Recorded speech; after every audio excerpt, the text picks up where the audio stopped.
बिस्मिल्लाहिर्रहमानिर्रहीम। मैं 13 साल की थी और कोठे पर रहती थी। मेरी माँ एक तवाइफ थी। वो सारा वक्त गैर मर्दों के सामने नाचती, पर तन्हाई मिलते ही मुसल्ले पर बैठ जाती और रोती रहती। एक दिन नाचते हुए अचानक उसका इंतकाल हो गया। उसे कोठे के पीछे कब्रिस्तान में दफनाया गया। रोज माँ की कब्र पर कुत्ते भौंकते तो मैं समझती कि मेरी माँ जहन्नुमी है, क्योंकि वो नाचते हुए मरी थी। पर एक दिन बारिश की वजह से अचानक माँ की कब्र खुली तो अंदर से तेज रोशनी देखकर सब वहां जमा हो गए। मैं भी देखने गई तो रोते हुए अल्लाह अकबर कहने लगी, क्योंकि मेरी माँ ने घर वालों की मर्जी के खिलाफ जाकर अब्बा से शादी की थी। अम्मा के घर वालों ने अम्मा से हर रिश्ता नाता तोड़ दिया। नानी उम्र के आखिरी हिस्से में अम्मा की जुदाई बर्दाश्त न कर सकी और अम्मा के घर से भागने के कुछ दिनों बाद ही वो ये दुनिया छोड़कर चली गई। नाना को इस बात का बहुत गहरा सदमा था। उन्होंने अम्मा को नानी का आखिरी दीदार भी न करने दिया। ये कहकर वापस भेज दिया कि आज के बाद तुम हमारे लिए मर गई हो और हम तुम्हारे लिए। आज के बाद हमें अपनी शक्ल मत दिखाना। अम्मा बोझल कदमों के साथ नानी का आखिरी दीदार किए बगैर वहां से आ गई। अब्बा जो नाना के घर के बाहर खड़े अम्मा का इंतजार कर रहे थे, वो बोले, देख आई अपनी माँ का मुंह। तुम्हें जलील होने का बहुत शौक था।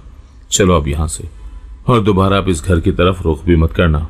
मैं मजीद बेइज्जती बर्दाश्त नहीं कर सकता। कितने दिन ही अम्मा नानी के गम में निढाल रही। एक दिन अब्बा बाहर से आए और बोले, और कितने दिन अपनी माँ का शोक मनाओगी? लाओ मुझे खाना दो। अम्मा बोली, रफीक खाने को तो कुछ भी नहीं है, घर में कुछ था ही नहीं तो मैं क्या बनाती। अब्बा अम्मा पर चीखने चिल्लाने लगा और अम्मा को ताने देने लगा कि मैं तो तुमसे शादी करके फंस गया हूँ।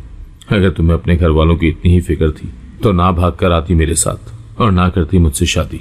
अम्मा बोली, रफीक मैं अपनी मर्जी से नहीं आई थी। तुमने मुझे अपने प्यार की सच्ची झूठी पटियां पढ़ाकर घर से भागने पर मजबूर कर दिया था। मैं तो पछता रही हूँ उस दिन को जब मैंने वो इंतहाई कदम उठाया और घर की दहलीज पार करके तुम्हारे साथ भाग आई। मैंने तो तुम्हारे खातिर अपने माँ बाप की इज्जत के बारे में भी न सोचा। तो अब्बा बोला, हाँ तो चली जाओ ना, मुझे भी तुम्हारी कोई जरूरत नहीं है। अम्मा अपने आंसू पोंछती हुई बेबसी से बोली, अब मैं कैसे जाऊं? मैं तो वापसी के सारे दरवाजे बंद कर आई हूँ। अब्बा उठा और गुस्से से दरवाजा बंद करता हुआ बाहर निकल गया। अब्बा ने अम्मा को जहां रखा हुआ था वो कच्चा मिट्टी का छोटा सा मकान था, जिसे अम्मा सारा सारा दिन संवारने में लगी रहती। जब कभी नानी की याद आती तो रो लेती। उस घर में अम्मा के दिल का हाल सुनने वाला कोई नहीं था। अब्बा तो सुबह से निकलता और रात गए नशे से धुत घर लौटता। अम्मा पर यह हकीकत शादी के बाद खुली कि अब्बा शराबी था। कभी कभार तो अम्मा का जी चाहता कि वो घर छोड़कर चली जाए, मगर वो जाती कहाँ? उसके पास दूसरा कोई ठिकाना ही नहीं था। अब तो अक्सर अब्बा अम्मा पर हाथ भी उठाने लगा। एक दिन अब्बा ने नशे की हालत में अम्मा को मारा। अम्मा की नाक से खून बहने लगा। शदीद सर्दी में अम्मा ने सारी रात कमरे से बाहर बैठकर गुजारी। अम्मा सिसक सिसक कर रोने लगी, मगर अब्बा, उन्हें माँ की परवाह कहाँ थी। वो सुकून से सो गए। अब्बा ने दरवाजा खोला तो अम्मा दरवाजे के आगे बेहोश पड़ी थी।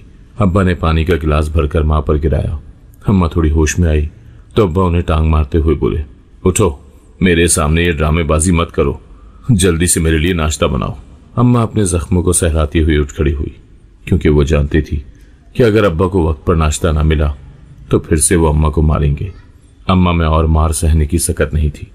एक दिन दोपहर के वक्त अब्बा घर आए तो वो नशे से चूर थे। उन्हें ऐसी कोई चीज न मिली जिससे वो अपना नशा पूरा कर लेते।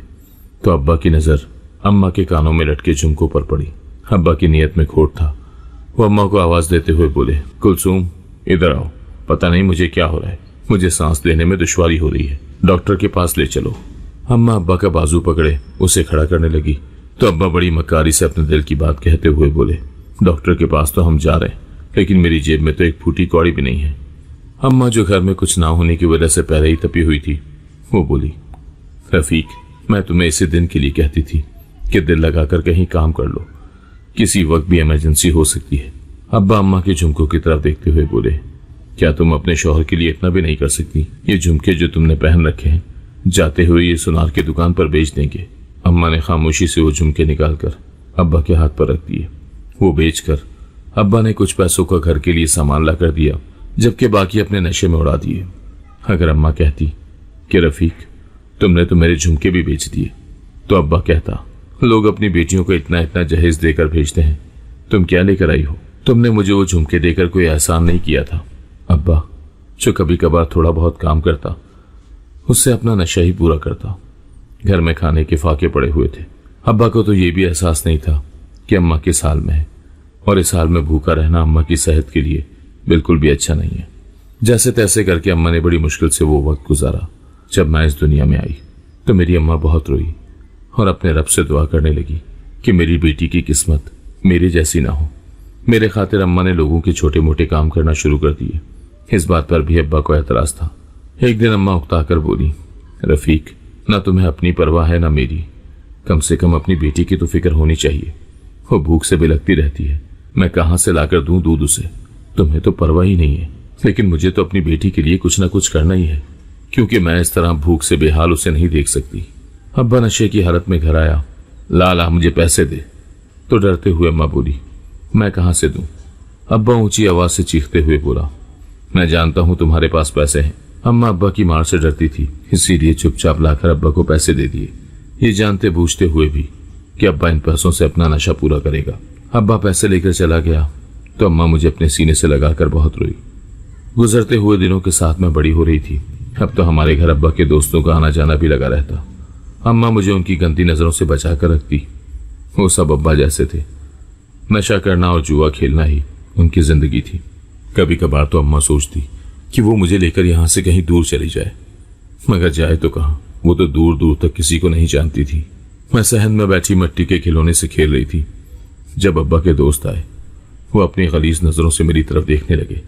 मैं नासमझ थी, उनकी नजरों की गलाजत को समझ न पाई।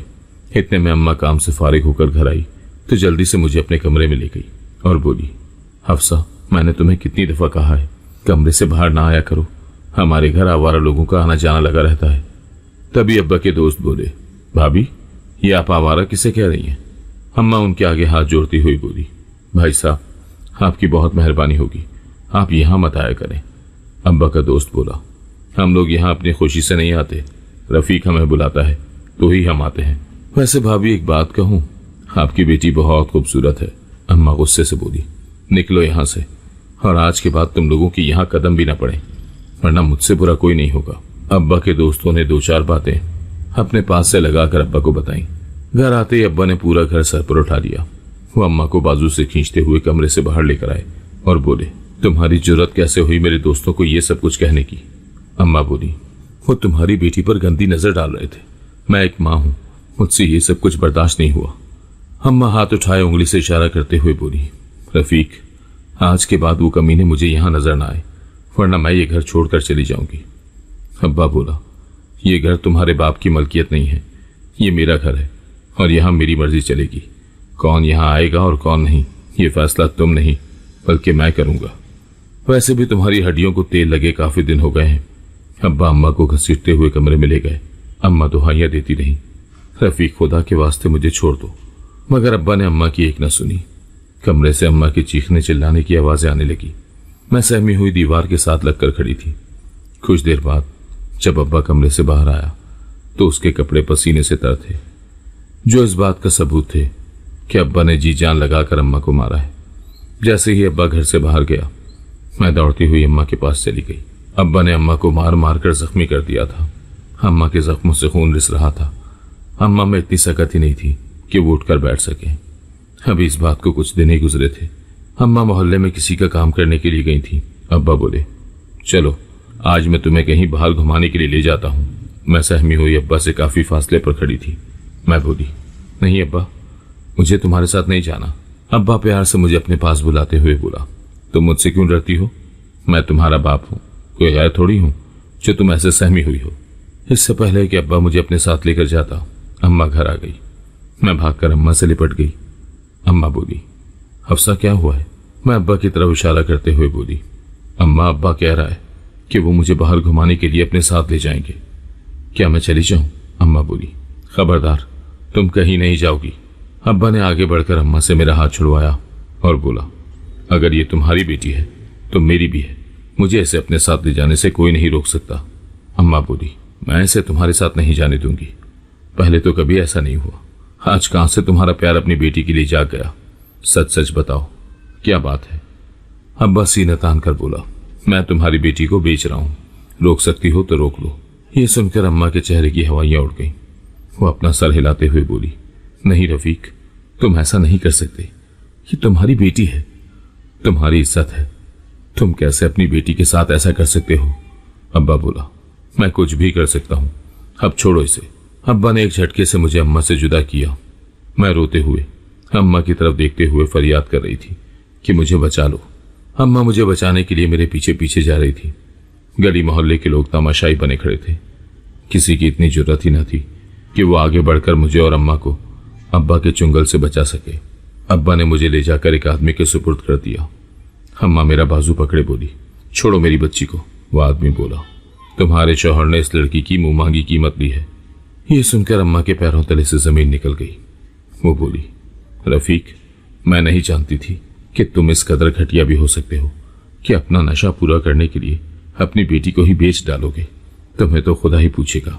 अम्मा ने उस आदमी के सामने हाथ जोड़ते हुए उससे मिन्नत समाजत की कि मेरी बेटी को छोड़ दो, मैं मेहनत करके आहिस्ता आहिस्ता तुम्हारे पैसे चुका दूंगी। वो बोला, देखो बीबी, हमारे धंधे में ऐसा नहीं होता। अम्मा तो जैसे पागल हो रही थी। वो बोली, अच्छा अगर ऐसा नहीं है तो फिर मुझे भी अपने साथ ले चलो, मगर मुझे मेरी बेटी से जुदा मत करो, वरना मैं मर जाऊंगी। ये सुनकर उस आदमी ने फौरन हामी भर ली। अब्बा अम्मा को धमकी देते हुए बोला, कुलसूम, मैं कहता हूं कि घर चलो। अम्मा अपनी आंखों में आए आंसू अपने हाथों से साफ करती हुई बोली, मैं तुम्हें तो छोड़ सकती हूं, लेकिन मैं अपनी बेटी को हरगिज नहीं छोड़ सकती, इसीलिए अब मैं उसी के साथ जा रही हूं। एक दिन तुम जरूर जलीलो ख्वार होगे, ये एक माँ की बद्दुआ है। हमारे साथ तो जो होगा देखा जाएगा। ये कहते हुए मैं और अम्मा उस आदमी के साथ चली गई। अम्मा उस दिन खुद को कोस रही थी कि क्यों उसने घर से भागकर अब्बा से शादी की। अगर वो ऐसा ना करती तो आज उसकी बेटी की इज्जत जोखे में ना पड़ती। लेकिन जो भी हो, मैं अपनी बेटी की इज्जत की मुहाफिज बनी रहूंगी। अम्मा ये तो जान चुकी थी कि उस आदमी ने मुझे ऐसे ही नहीं खरीदा। मेरी बेटी को खरीदने के पीछे उस आदमी का जरूर कोई बड़ा मकसद है। वो आदमी जिस मोहल्ले में हमें लेकर गया, वहां ऊंचे ऊंचे चौबारे थे। कहीं से भी देखने से बिल्कुल नहीं लगता था कि वो शरीफों का मोहल्ला है। अम्मा अपना मुंह छुपाए चौबारे की सीढ़ियां चढ़ने लगी। जैसे ही हम अंदर दाखिल हुई तो नौजवान लड़कियां सजी संवरी हुई फिर रही थी। मुझे और अम्मा को एक कमरे में ले जाया गया, जहां एक उधेड़ उम्र, दरमियाने कट की मोटी सी औरत बालों में मोती के फूल और कजरे लगाए बैठी थी। उस आदमी ने जाते ही सलाम किया। वो औरत बोली, हाँ अमजद, बताओ क्या काम था जो मुंह उठाकर चले आए हो? वो आदमी बोला, सुरैया भी, आज मैं आपकी खिदमत में बहुत ही खूबसूरत माल लेकर आया हूं, जिसे देखकर आपका दिल खुश हो जाएगा। तो वो औरत एकदम उठकर खड़ी हो गई। दिखाओ, मैं भी तो देखूं जिस माल की तुम इतनी तारीफें कर रहे हो वो कैसा है। अगर तो माल अच्छा हुआ और उसने मेरे कोठे की रौनकें बहाल कर दी तो मैं तुम्हें मुंह मांगी कीमत दूंगी। वो आदमी बोला, सुरैया भी देखें तो सही, आपके कोठे पर रौनकें लग जाएंगी। सुरैया भी जब हमारी तरफ आई तो अम्मा ने मुझे अपने पीछे छुपा लिया। वो आदमी अमजद अम्मा को डांटते हुए बोला, अपनी बेटी को आगे करो। जैसे ही सुरैया बी की नजर मुझ पर पड़ी तो वो बोली, वाह अमजद, माल तो वाकई ही बड़ा खूबसूरत है, मगर अभी कच्ची उम्र है। लेकिन कोई बात नहीं, 1-2 साल की बात है, मैं इसको तराश कर हीरा बना डालूंगी। उसने आवाज देकर एक लड़की को बुलाया और कहा, इस लड़की को कमरे में ले जाओ। अम्मा ने मजबूती से मेरा हाथ थाम लिया। अमजद बोला, सुरैया भी, ये इस लड़की की माँ है, ये भी कहीं ना कहीं तुम्हारे काम आ ही जाएगी। तुम चाहे इसकी कीमत मुझे ना देना। सुरैया भी अमजद के कंधे पर हाथ रखते हुए बोली, क्या मैं तुम्हें ऐसी लगती हूँ? मैं इस लड़की को देखकर इतना खुश हूं कि आज जो कीमत तुम मांगोगे मैं तुम्हें दूंगी, मगर ये तुमने इसकी माँ को साथ लाकर अच्छा नहीं किया। अमजद तंजिया मुस्कुराहट हंसते हुए बोला, और कुछ नहीं तो आपके बर्तन धोने के ही काम आएगी। अमजद और सुरैया भी दोनों कह कहे लगाकर हंसने लगे। जब मुझे कोठे पर लाया गया उस वक्त मैं 13 साल की थी। एक दिन अम्मा सुरैया बी के पास गई तो सुरैया बी अपना पानदान खोले पान बनाने में मसरूफ थी। अम्मा बोली, मुझे आपसे जरूरी बात करनी है। सुरैया बी के पान बनाते हाथ एकदम रुक गए। वो ताज्जुब भरी नजरों से अम्मा की तरफ देखते हुए बोली, हाँ बताओ क्या बात करनी है? अम्मा बोली, मैं अपनी बेटी को एक इज्जत वाली जिंदगी देना चाहती हूँ, इसीलिए मैं चाहती हूँ कि आप उसे इन सब कामों से दूर रखें। उसकी जगह आप मुझे जो भी कहेंगी मैं करूंगी। सुरैया बी ने एक सरसरी से नजर अम्मा पर डाली और बोली, बीबी, मैंने तुम्हारी बेटी की कीमत अदा की है। वो इसलिए अदा नहीं की कि मैं उसे अपने कोठे का डेकोरेशन पीस बनाकर रखूंगी। वैसे तो तुम भी शक्लो सूरत की अच्छी खासी और जवान हो, मगर मुझे नहीं लगता कि ग्राहक तुम्हारे लिए ज्यादा पैसे देंगे। अम्मा बोली, सुरैया भी, आप मुझे एक मौका तो दें, मैं पूरी कोशिश करूंगी कि आपकी उम्मीदों पर पूरा उतरूं। सुरैया भी बोली, ठीक है, तुम्हारे पास 1 हफ्ते तक का टाइम है। मैं शबनम को बता देती हूँ, वो तुम्हें सब अच्छे से समझा और सिखा देगी। अम्मा एक तवाइफ बन चुकी थी। वो सारा वक्त गैर मर्दों के सामने नाचती। गैर मर्द भी अम्मा को दाद देते और अम्मा पर पैसा निछावर करते। तो सुरैया भी अम्मा से बहुत खुश थी, क्योंकि अम्मा की वजह से सुरैया भी के हाथ बहुत पैसा आ रहा था। अम्मा इसी इंतजार में थी। इसीलिए अम्मा ने एक दिन सुरैया भी से वादा लिया कि अगर मुझे कुछ हो गया तो आप मेरी बेटी को इस रास्ते पर बिल्कुल भी नहीं चलाएंगी। सुरैया भी ने भी खुशी खुशी वादा कर लिया, क्योंकि जितना पैसा वो अम्मा के होते हुए कमा चुकी थी वही उसके लिए काफी था। मर्दों के सामने नाच नाच कर अम्मा थक जाती। एक दिन अम्मा महफिल खत्म होने के बाद जब कमरे में आई तो मैं बोली, अम्मा तुम ये सब क्यों करती हो? अम्मा बोली, अगर मैं ये सब कुछ अपनी मर्जी से नहीं करूंगी तो जिन्होंने कीमत अदा की है वो जबरदस्ती करवा लेंगे। अम्मा मेरा माथा चूमते हुए बोली, मेरी लाडो, ये सब कुछ मैं तुम्हारे लिए ही तो कर रही हूं, ताकि तुम्हारी आने वाली जिंदगी में कोई मुश्किल ना आए और तुम इज्जत वाली जिंदगी जियो, ना कि मेरी तरह एक तवाइफ बनकर। तुम्हारी माँ तुम पर आने वाली हर मुश्किल को खुद झेल लेगी, मगर तुम पर कोई मुश्किल नहीं आने देगी। चलो अब लेट जाओ, आराम कर लो, और ये तुम अपने छोटे से दिमाग पर ज्यादा जोर मत लिया करो। अभी अम्मा सोने के लिए लेटने ही वाली थी कि शबनम आई और बोली, कुलसूम तुम्हें सुरैया भी बुला रही हैं। अम्मा जाने के लिए उठी तो वो बोली, क्या ऐसे ही हुलिये में जाओगी? ग्राहक आए हैं, अच्छे से तैयार होकर नीचे आना। अम्मा बोली, नहीं शबनम, मुझ में अब और हिम्मत नहीं है, मैं पहले ही थक चुकी हूँ। शबनम बोली, मैं नहीं जानती, मुझे तो सुरैया भी ने कहा था कि तुम्हें पैगाम दे दूं कि अच्छे से तैयार होकर नीचे आ जाओ। अगर तुम थोड़ी देर में ना आई तो फिर तुम्हें अच्छी तरह पता है कि वो क्या करेंगी। अम्मा बोली, अच्छा तुम चलो, मैं थोड़ी देर में आती हूँ। मैं अम्मा का हाथ पकड़ते हुए बोली, अम्मा मत जाए, रात हो गई है, मुझे अकेले डर लगता है। अम्मा बोली, गुड़िया तुम्हें डरने की कोई जरूरत नहीं है, मैं बस अभी कुछ ही देर में आ जाती हूँ। अम्मा ने मुझे लिटाकर मुझ पर कंबल उड़ाया और खुद तैयार होकर चली गई। मैं अपनी माँ की बेबसी को महसूस कर सकती थी। मैं सोच रही थी कि अगर कभी भी जिंदगी में मुझसे अब्बा का सामना हुआ तो मैं उनका गिरेबान पकड़कर कहूंगी कि उन्होंने हमारे साथ ऐसा क्यों किया। आखिर हमारा कसूर क्या था कि उन्होंने हमें इस जहन्नुम में धकेल दिया जहां से रिहाई मुमकिन न थी, बल्कि हम तो इसी जहन्नुम का ईंधन बनकर रह गई। इसीलिए मैं अब्बा को कभी माफ नहीं करूंगी। जो भी आदमी उस कोठे पर आता अम्मा के हुस्न का दीवाना हो जाता और मुंह मांगी कीमत सुरैया भी के हाथ लग जाती। अब तो सुरैया भी अक्सर अम्मा को होटलों में भी भेजने लगी थी। अम्मा को ना चाहते हुए भी जाना पड़ता, मगर सारा टाइम उन्हें मेरी ही फिक्र लगी रहती। मुझे भी अम्मा के बगैर नींद कब आती थी। मैं तो जब तक अम्मा ना आ जाती जागती रहती। एक दिन आधी रात का वक्त था जब एक आदमी गाड़ी में अम्मा को छोड़कर गया। आते ही अम्मा फूट फूट कर रोने लगी और अपने चेहरे को नोचने लगी। मैं अम्मा की ऐसी हालत देखकर घबरा गई। अम्मा बोली, हफ्सा तुम सो जाओ। अम्मा ने अपने मुंह को मेकअप से आजाद किया और अपने सर पर अच्छी तरह दुपट्टा ओढ़ा और जाए नमाज बिछाकर नमाज तहज्जुद अदा करने लगी। नमाज और दुआ के दरमियान अम्मा हिचकियों के साथ रोती रही। जब मेरी आंख खुली और मेरी नजर अम्मा के चेहरे पर गई तो उनका चेहरा आंसुओं से तर था। वो हाथ उठाए न जाने अपने रब से रो रो कर क्या मांग रही थी। रात को तो अम्मा मुसल्ला बिछाकर मुसल्ले पर बैठी रहती और रोती ही रहती, लेकिन दिन में सारा दिन गैर मर्दों के सामने नाचती। अब तो सुरैया भी मेरे और अम्मा के खाने का खास ख्याल रखती, जबकि पहले तो हमें 2 वक्त की रोटी भी बातें सुन सुनकर नसीब हुआ करती थी। अम्मा के इधर आ जाने की वजह से कोठे की शान और शौकत बढ़ गई थी, वरना तो अब कोई इस कोठे की तरफ आना भी गवारा नहीं करता था। ये भी मैंने सुरैया भी की ज़बानी सुना। अम्मा गैर मर्दों के सामने ऐसा नाचती कि अच्छी खासी महफिल जम जाती। ये सिलसिला रात गए तक चलता रहता। महफिल खत्म होने के बाद जब अम्मा कमरे में वापस आती तो बहुत रंजीदा और अफसुर्दा सी दिखाई देती। एक दिन मैं बोली, अम्मा मैं जानती हूँ आप ये सब मजबूरी के तहत कर रही हैं, और वो मजबूरी मैं हूँ। काश मैं ना होती तो आपको दूसरों के सामने जलीलो ख्वार ना होना पड़ता। अम्मा कहती, देखो अफसा, जो किस्मत में है वही मिलता है। मैं बोली, अम्मा आपने अपने हाथों से अपनी किस्मत बदल डाली। काश आप नाना के घर से ना भागती तो आज हम यूं इस जहन्नुम का ईंधन न बनते। अम्मा अफसरदसी होती हुई बोली, मैं भी तो उसी दिन के लिए पछता रही हूँ और शायद मेरा ये पछतावा आखिर तक मेरा पीछा नहीं छोड़ेगा। मैं पुरुमीद होती हुई बोली, अम्मा क्यों ना हम यहाँ से निकलने की कोशिश करें। हम यहाँ से निकलकर नाना के घर चले जाएंगे। मैं उनको मना लूंगी कि वो आपको माफ कर दें। अम्मा मुझे अपने साथ लगाते हुए बोली, मेरी बच्ची, ऐसा मुमकिन नहीं है। अगर मुमकिन होता तो मैं ये सब बहुत देर पहले कर चुकी होती। मैं अपनी वापसी के सारे रास्ते बंद करके आई थी। इसी बात का तो तुम्हारे अब्बा ने फायदा उठाया और अपने नशे के खातिर हम दोनों को बेच दिया। यहाँ आकर कम से कम मुझे रोज रोज मार की तकलीफ तो सहना नहीं पड़ती और ना ही मेरी रूह छलनी छलनी होती है।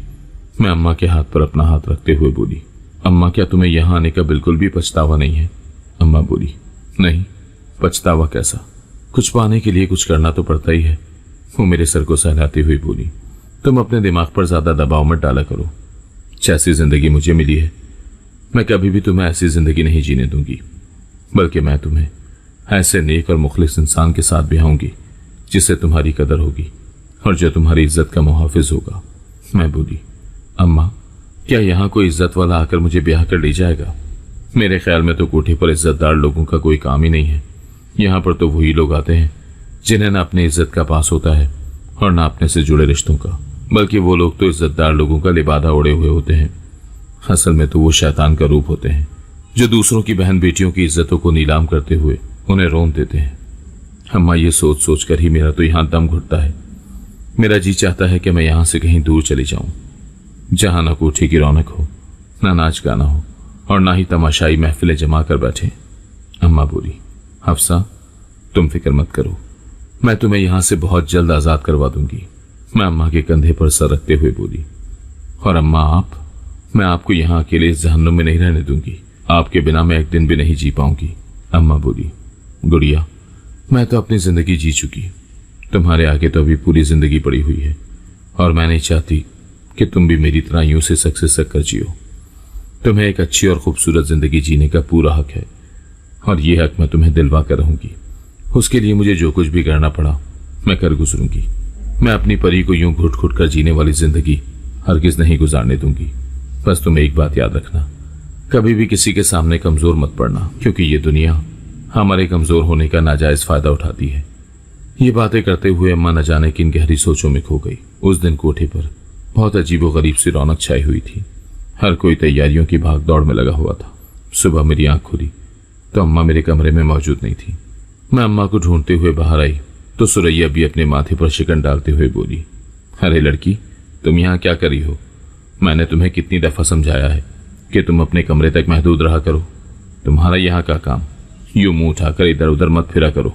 तुम्हें मेरी बात समझ क्यों नहीं आती? मैं सुरैया भी की इस तरह से डांटने पर सहम गई। सहम जाने की वजह से मेरे मुंह से टूटे फूटे अल्फाज निकलने लगे। वो, मैं तो अम्मा को ढूंढ रही थी। सुरैया भी बोली, अब तुम बच्ची थोड़ी हो जो यूं हर वक्त अपनी माँ के पल्लू से बंधी रहो। तुम्हारी अम्मा को तुम्हारे अलावा और भी बहुत से काम है। और सुनो, वो ये सब कुछ अपने लिए नहीं बल्कि तुम्हारे लिए कर रही है।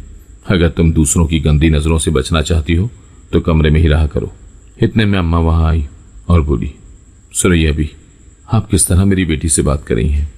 सुरैया भी गुस्से से उठी और बोली, बीबी, अपनी बेटी को अच्छे से समझा दो कि ये यूं आवारा ना फिरा करे। फिर मुझसे शिकायत मत करना कि मैंने अपने वादे का पास नहीं रखा, क्योंकि यहाँ कोठे पर ऐसे ऐसे लोग आते हैं कि जो भी उनकी नजर को भा जाए फिर वो उसका पीछा नहीं छोड़ते। मैं तो इसी की भलाई की बात कर रही हूँ। अम्मा मुझे अपने साथ लगाते हुए बोली, चलो हफ्सा, कमरे में चलो। गुड़िया, मैंने तुम्हें कितनी दफा समझाया है कि यहाँ पर भेड़िए नुमा इंसान फिरते हैं, तुम्हें अपनी हिफाजत खुद करनी है। मैं इस कदर सहम गई थी कि मेरी आंखों से आंसू मोतियों की तरह गिरने लगे थे। मैंने अम्मा के गिर्द अपनी बाहों का हिसार मजबूत कर लिया। अम्मा मुझे खुद से जुदा करते हुए बोली, ये आंसू बहुत कीमती हैं, यूं छोटी छोटी बातों पर इन्हें जाया मत करो।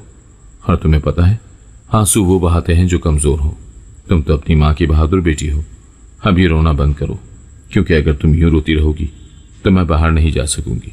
और फिर तुम्हें सुरैया भी का तो पता ही है, लेट होने पर 100 बातें सुनाएंगी।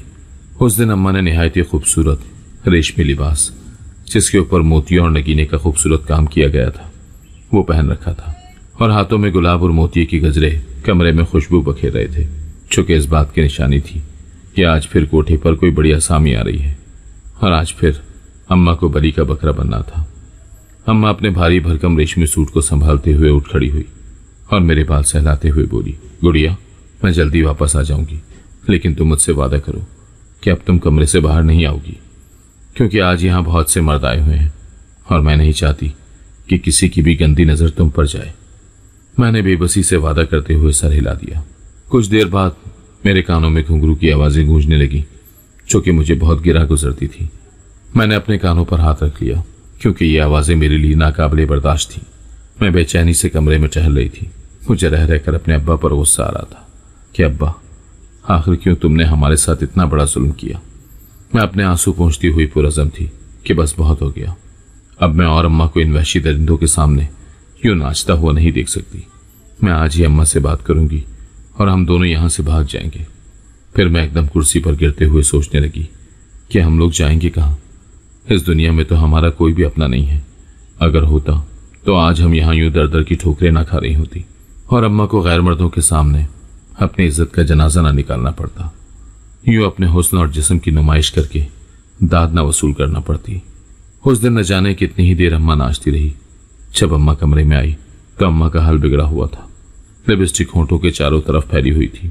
हाथों में पहने हुए गजरों की पत्तियां टूटकर फूलों से जुदा हो गई थी। काजल आंखों से बहकर गालों तक आया हुआ था। अम्मा बोझल कदमों से कमरे में आई। इससे पहले कि अम्मा लड़खड़ाते हुए गिर पड़ती, मैंने जल्दी से अम्मा को थाम दिया। अम्मा मुझे पीछे धकेलते हुए बोली, मुझसे दूर हो जाओ, मैं नहीं चाहती कि मेरा साया भी तुम पर पड़े। मैं अम्मा के कदमों में बैठकर रोने लगी। अम्मा, क्यों कर रही हैं आप ये कुछ? क्यों आपने मेरी सारी तकलीफें अपनी झोली में डाल दी? आप सुरैया भी को इनकार कर दे कि बस बहुत हो गया। आज के बाद आप किसी भी मर्द की हवस का निशाना नहीं बनेगी। हम आज ही ये कोठा छोड़कर चले जाएंगे। सुरैया भी हाथ पर हाथ मारते हुए कमरे में दाखिल हुई। वाह लड़की, दाद देनी पड़ेगी तुम्हारी बहादुरी की, जो तुम यहां से भागने की बातें कर रही हो। मैंने ऐसे ही तुम दोनों की इतनी भारी कीमत अदा नहीं की। और तुम ये क्या अपनी माँ को उल्टी सीधी पट्टियां पढ़ा रही हो? बीबी यहाँ मुफ्त का माल नहीं है। और फिर तुम्हारी माँ अपनी मर्जी से ही सब कुछ कर रही है। मुझे तो तुम्हारे जैसी चिड़िया चाहिए थी। मैं क्या जानूं कि ये चिड़िया पिंजरे में फड़फड़ा रही है। लगता है मुझे तुम्हारे पर काटने पड़ेंगे। अम्मा मुझे अपने सीने से लगाते हुई बोली, खबरदार सुरैया भी, अगर मेरी बेटी पर गंदी निगाह रखी तो, और जितनी कीमत तुमने हमारी अदा की थी उससे ज्यादा मैं कमा कर तुम्हें दे चुकी हूँ। सुरैया भी तैश में आकर बोली, अपनी आवाज नीचे रखो। सुरैया ऐसे लहजे की आदी नहीं है। ये मत भूलना कि ये मेरा कोठा है और यहाँ पर ऊंची आवाज में बात करने का हक मेरे अलावा किसी को नहीं है। और ये अपनी बेटी का दिमाग ठिकाने पर लाओ, वरना इसके लिए अच्छा नहीं होगा। मैं तो उसे बच्ची समझकर प्यार से समझा रही हूँ। जिस दिन मेरा दिमाग खराब हो गया तो इसके लिए बहुत ही बुरा होगा। अगर यहाँ इज्जत से रहना चाहती हो तो मेरे मामलों में बिला वजह टांग मत अड़ाया करो। अम्मा बोली, सुरैया भी आप जाएं, मैं इसे समझाऊंगी, इसका तो दिमाग पगला गया है। अम्मा उठते हुए बोली, अच्छा तुम सो जाओ, मैं कपड़े बदल लूं। मैं लेटते हुए अम्मा के बारे में सोचती सोचती न जाने कब नींद की वादियों में चली गई। जब मेरी आंख खुली तो आधी रात का वक्त था। अम्मा जाए नमाज पर सजदे की हालत में थी। मैं अपनी आंखों को मसलते हुए उठ बैठी, मगर अम्मा का सजदा तवील होता चला गया। जब अम्मा सजदे से नहीं उठी तो मुझे अजीबो गरीब वसवसे से आने लगे कि कहीं अम्मा को कुछ हो तो नहीं गया। मैं जल्दी से उठी, कंधे से पकड़कर अम्मा को हिलाया तो अम्मा तो जैसे बेजान पड़ी थी। एकदम से मेरी चीख निकली, अम्मा उठे, आपको क्या हो गया? अम्मा उठे ना। या खुदा, मैं क्या करूं? जब मुझे कुछ ना सूझा तो मैंने जल्दी से शबनम का दरवाजा जाकर बजाया। शबनम अपनी आंखों को मलते हुए दरवाजा खोलने आई तो उकताकर बोली, क्या है? आधी रात को कौन से कयामत आ गई है जो इतनी जोर जोर से दरवाजा पीट रही हो? मेरे हलक से आवाज ही नहीं निकल रही थी। बड़ी मुश्किल से मैंने कहा, वो अम्मा को पता नहीं क्या हो गया है। शबनम जल्दी से भागती हुई हमारे कमरे में आई तो अम्मा उसी हालत में थी। शबनम अम्मा के चेहरे को थपकते हुए बोली, कुलसुम उठो। वो अम्मा के माथे पर हाथ रखते हुए बोली, इसे तो बहुत तेज बुखार है, मैं अभी सुरैया बी को बता कर आती हूँ। सुरैया बी को पता चला तो उन्होंने किसी को भेजकर डॉक्टर को बुलवा लिया। चेकअप के बाद डॉक्टर ने बताया कि ये सब तेज बुखार की वजह से हुआ है, इसी वजह से बेहोश हो गई। आप पाबंदी से इनको ये दवाइयाँ दें, इंशाल्लाह ये जल्द ठीक हो जाएंगी। सुरैया भी बोली, डॉक्टर साहब कोई ऐसी दवा दें जिससे ये आज के आज ही ठीक हो जाए। आप तो जानते हैं हमारे धंधे में अगर कोई बीमार पड़ जाए तो हमारा कितना नुकसान होता है। डॉक्टर बोला, सुरैया भी रहम करो इस बेचारी पर। देखो तो सही कि इसकी क्या हालत है। इतना तेज बुखार है, कम से कम इसे नॉर्मल होने में 1 हफ्ता लगेगा। लेकिन कौन जानता था कि अम्मा के पास 1 हफ्ते से कम की मोहलत है। अम्मा कुछ देर होश में आने के बाद फिर से बेहोश हो जाती थी। मैंने सुरैया बी की बहुत मिन्नतें की कि वो अम्मा को अस्पताल ले जाएं, मगर सुरैया बी कहती मामूली सा बुखार है, ठीक हो जाएगा। उस दिन अम्मा को बुखार हुए 3रा दिन था। मैं घड़ी की तरफ देखते हुए बोली, अम्मा अभी तक उठी क्यों नहीं? टाइम तो काफी हो चुका है। मैं अम्मा का बाजू हिलाते हुए बोली, अम्मा उठ जाए, फिर आपको दवाई लेनी है। अम्मा का बाजू पलंग से नीचे लटक गया। जब मैंने अम्मा के मुंह से कपड़ा हटाया तो उनकी आंखें खुली हुई थी, मगर वो खुद अपनी नींद सो चुकी थी। मैं अम्मा को झिझोड़ते हुए बोली, अम्मा उठे ना। मेरी चीखों पुकार सुनकर शबनम और सुरैया भी कमरे में आई। शबनम ने अम्मा की आंखों पर हाथ रखते हुए अम्मा की आंखें बंद की। मैं शबनम का बाजू पकड़कर बोली, क्या हुआ है मेरी माँ को? वो कुछ बोल क्यों नहीं रही? शबनम मुझे अपने सीने से लगाती हुई बोली, अब वो कभी तुमसे बात नहीं करेगी, क्योंकि वो तुम्हें हमेशा के लिए छोड़कर चली गई है। मैं शबनम से 2 कदम पीछे हटते हुए बोली, नहीं, ऐसा नहीं हो सकता। मेरी अम्मा ने तो मुझसे बहुत से वादे किए हैं। वो उन वादों को तोड़कर और मुझे तन्हा छोड़कर नहीं जा सकती। अगर वो मुझे तन्हा छोड़कर चली गई तो ये दुनिया तो मुझे नोच डालेगी। कुछ ही देर में अम्मा के पास औरतें जमा हो गई। हर कोई मेरी तरफ बेचारगी की नजरों से देख रहा था और मैं बुत बनी अम्मा की मैयत के पास बैठी थी। मेरी तो दुनिया उजड़ गई। मेरे पास मेरा कुल सरमाया मेरी माँ थी। जब अम्मा को तदफीन के लिए ले जाया गया तो मैं धाड़े मार मार कर रोई, अम्मा मत जाओ मुझे छोड़कर, नहीं जी सकूंगी आपके बिना। आप मुझे यूं दरिंदों की बस्ती में तन्हा छोड़कर नहीं जा सकती।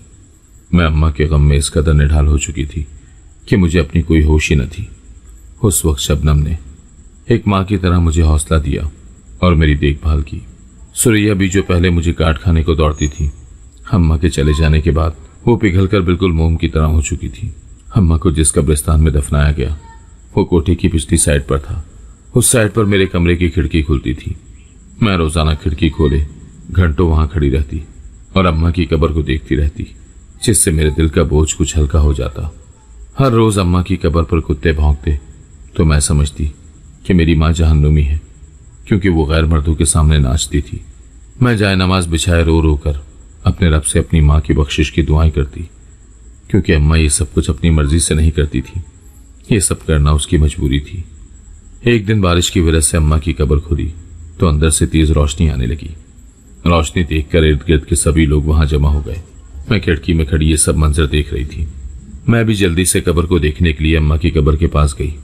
जैसे ही मेरी नजर कब्र के अंदर गई तो मैं रोते हुए अल्लाह अकबर कहने लगी, क्योंकि अंदर से रोशनी की किरणें बाहर आ रही थी और कब्र से इस कदर खूबसूरत खुशबू उठ रही थी, ऐसे कि जैसे वहां पर किसी ने गुलाब का इत्र छिड़क दिया हो। यह मंजर हर किसी के लिए नाकाबिले बयां था।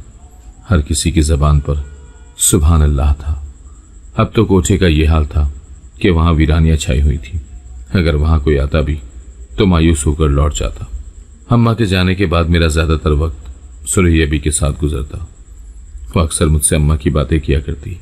एक दिन मैं बैठी सुरैया बी की टांगे दबा रही थी कि वहां पर एक मोटा और दरमियाने कद का आदमी आया। जैसे ही उसकी नजर मुझ पर पड़ी वो बोला, अरे वाह सुरैया बी, तुमने ये हुस्न कहाँ छुपा कर रखा हुआ था जो आज तक हम इस हुस्न का दीदार न कर सके। सुरैया बी गुस्से से बोली, अरे जा जा यहां से, और तुम्हें यहां अंदर किसने आने दिया? वो आदमी अपनी जेब से नोटों की एक गड्डी निकालते हुए पैसे हवा में उछाल कर बोला, यहां पर आने के लिए किसी की इजाजत की जरूरत थोड़ी होती है। यहां तो सिर्फ ये कागज के टुकड़े चाहिए होते हैं। जितने तुम मांगोगी मैं उतनी ही रकम देने के लिए तैयार हूं। सुरैया भी बोली, अरे हट, ये अपने पैसे उठाओ और यहां से निकल, वरना तुम्हें ऐसा जलील करूंगी कि किसी को मुंह दिखाने के लायक नहीं रहेगा। ये बच्ची है मेरी, किसी का बिकाऊ माल नहीं है जिसे कोई खरीद लेगा। चल जाए यहां से और दोबारा कभी इधर का रुख मत करियो। मैं सुरैया भी के इस बदलते हुए रवैये को देखकर बहुत हैरान थी। अम्मा के इस दुनिया से चले जाने के बाद सुरैया बी ने कोठी पर नाच गाना सब खत्म कर दिया। अब वो कोठा कोठा नहीं रहा था, बल्कि इज्जतदार लोगों का घर बन चुका था। शबनम अपने किसी चाहने वाले के साथ शादी करके इस घर से रुखसत होकर अपने घर चली गई। अब भी वो अक्सर सुरैया बी और मुझसे मिलने आया करती और जाते हुए मुझे ढेरों दुआएं देकर जाती। एक दिन कोठे पर एक अनजान आदमी आया और अम्मा के बारे में पूछने लगा। सुरैया बी ने उससे पूछा कि क्या काम है, तो वो आदमी बोला, मुझे रफीक ने भेजा है। सुरैया भी बोली, रफीक? हम तो किसी रफीक को नहीं जानते। जैसे ही मैंने अब्बा का नाम सुना तो मैं बोली, सुरैया भी कौन है? तो वो बोली, अल्लाह जाने, कुलसूम के लिए किसी रफीक का पैगाम है। हफ्सा, तुम ही आकर इससे बात करो। जैसे ही मैं उस आदमी के सामने गई तो वो मुझे कुछ जाना पहचाना सा लगा। मैं उसको पहचानने की कश्मकश में थी कि वो बोला, हफ्सा, अगर मैं गलत नहीं हूं तो क्या तुम हफ्सा ही हो ना? मैं बोली, लेकिन आप मुझे कैसे जानते हैं? वो बोला, मैं तुम्हारे ही मोहल्ले का रहने वाला हूं। यहाँ का पता तुम्हारे अब्बा यानी रफीक ने दिया है। वो तुम्हें और तुम्हारी माँ को बहुत याद करता है। वो जिंदगी और मौत की कश्मकश में है, अपने किए पर माफी मांगना चाहता है। मैं बोली, अव्वल तो हमारा उस इंसान से कोई रिश्ता ही नहीं है, और रही बात माफी मांगने की, तो माफ करने वाली अल्लाह की जात है। मेरी अम्मा ने तो शायद बहुत देर पहले ही उनको माफ कर दिया था, लेकिन मैं उन्हें कभी माफ नहीं करूंगी, क्योंकि मैंने अपनी इन आंखों से अपनी माँ को हर पल मरते देखा है। अब जब वो इस दुनिया में नहीं रही तो अब वो माफी का पैगाम भेज रहे हैं। उनको जाकर बता देना कि अब्बा के दिए गए जख्मों और उनके किए हुए जुल्मों को बर्दाश्त कर करके वो दुनिया से किनारा कर गई। अपनी अम्मा के साथ की गई ज्यादतियां नहीं भूल सकती, इसीलिए उसमें इतनी ताकत नहीं है कि वो अपने बाप को माफ कर सके। मैं उस आदमी के सामने हाथ जोड़ते हुए बोली, अंकल प्लीज यहाँ दोबारा मत आना, और मेरे अब्बा को जाकर कहना कि वो दोनों मर चुकी हैं, क्योंकि जो कुछ उन्होंने हमारे साथ किया है उसके बाद तो मैं उनकी शक्ल भी नहीं देखना चाहूंगी। ये आपका मुझ पर एहसान होगा। ये कहते ही मैंने दरवाजा बंद कर दिया और दरवाजे के साथ टेक लगाकर फूट फूट कर रोई, क्योंकि अम्मा के बिछड़ जाने के बाद मेरे पास ऐसा कोई कंधा नहीं था जिस पर मैं सर रख कर रो सकती, उसे अपने दुख सुना सकती। सुरैया भी बोली, हफ्सा, तुम तो बहुत सब्र और हिम्मत वाली बच्ची हो। खुदा की रजा के वास्ते अपने बाप को माफ कर दो। बेशक अल्लाह माफ करने वालों को पसंद करता है। देखो, तुम्हारे बाप ने तुम्हारी माँ को कितने दुख दिए, उसके बावजूद तुम्हारी माँ ने इस दुनिया से जाने से पहले तुम्हारे बाप को माफ कर दिया। ये बात तुम नहीं जानती, मगर मैं जानती हूँ, और शायद यही उसकी बख्शिश का जरिया बना। तुमने देखा नहीं था कुलसूम की कब्र से कैसे रोशनी की किरणें फूट रही थी, और खुशबू ऐसी थी कि जैसे गुलाब के इत्र की हो। तुम्हारा बाप जिंदगी और मौत की कश्मकश में झूल रहा है। हो सकता है कि तुम्हारी माफी उसके लिए आखिरत की बख्शिश हो। एक दफा तुम उसे माफ करके तो देखो, तुम्हारे दिल से बहुत बड़ा बोझ हट जाएगा। रात के आखिरी पहर मैं अपने रब के रूबरू होकर अम्मा के साथ साथ अब्बा की बख्शिश की भी दुआएं करने लगी, क्योंकि मैंने उन्हें दिल से माफ कर दिया था। सुरैया भी बखूबी जानती थी कि मैं रात के आखिरी पहर उठकर नमाज पढ़ती हूँ, इसीलिए वो मुझे आवाज देती हुई बोली, अरे हफ्सा, मेरा भी वजू करवा दो, मेरे घुटनों में बहुत दर्द हो रहा है। सुरैया भी ने भी बुरे कामों से तौबा करके 5 वक्त की नमाज पढ़ना शुरू कर दी। अब हम दोनों एक दूसरे का सहारा और हमदर्द थी। कुछ अरसे के बाद मेरे लिए बहुत अच्छे घर से रिश्ता आया। छानबीन के बाद सुरैया भी ने 4 लोगों की मौजूदगी में मेरा निकाह कर दिया। निकाह से पहले मैंने एक शर्त रखी, जो कि मेरे शौहर को काबिल कबूल थी, कि सुरैया भी मेरे साथ ही रहेंगी। शर्त के मुताबिक मैं उन्हें अपने साथ अपने घर ले गई, क्योंकि अम्मा के बाद उन्होंने मेरी हर जिम्मेदारी एक माँ की तरह ही निभाई थी। उन्हीं की कोशिशों से मुझे इतना अच्छा जीवन साथी मिला कि आज दुनिया की हर खुशी और हर नेमत मेरी झोली में है। आज मुझे इस बात पर यकीन आ गया कि अंधेरे के बाद रोशनी जरूर होती है, बस सिर्फ अपने अल्लाह पर कामिल यकीन होना चाहिए, हर मुश्किल आसान हो जाती है। अगर आपको आज की कहानी पसंद आई है तो वीडियो को जरूर लाइक कीजिएगा और अपने दोस्तों के साथ भी शेयर कीजिएगा। और हाँ, अगर आपने अभी तक हमारा चैनल सब्सक्राइब नहीं किया तो जरूर सब्सक्राइब करें। मिलते हैं कल एक नई और दिलचस्प कहानी के साथ। अल्लाह हाफिज।